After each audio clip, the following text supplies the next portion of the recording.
On veut que ça soit une création humaine, développée par nos designers, nos créatifs, que nos produits soient réalisés dans nos ateliers par nos artisans.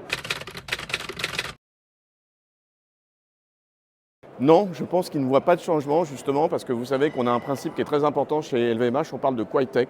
On fait de la tech mais on veut qu'elle soit le plus invisible possible pour nos clients. On voit de moins en moins d'écrans dans les magasins. Par contre, ils ont en face d'eux des vendeurs, des conseillers de vente qui sont de plus en plus, entre guillemets, équipés, augmentés et supportés par de la tech.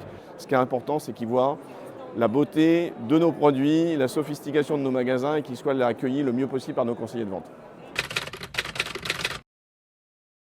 Non, pas du tout.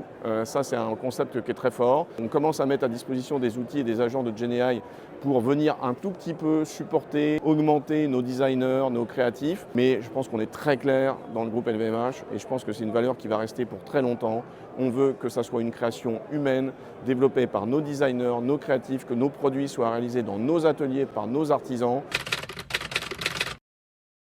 Alors, on collabore avec des startups depuis longtemps, puisque ça fait quand même 9 ans, on est partenaire privilégié de Vivatech. Vous savez qu'on a un outil important dans le groupe LVMH qui s'appelle la Maison des Startups. On a identifié 8000 startups, on a eu des interactions avec 1000 startups, on a quand même des belles collaborations. On veut que la relation avec des startups soit la plus qualitative possible. Le KPI, c'est l'adoption. Donc ce qu'on veut, c'est un peu moins de startups, mais avec un peu plus de percussion et surtout pour leur proposer une adoption qui va être la plus rapide possible.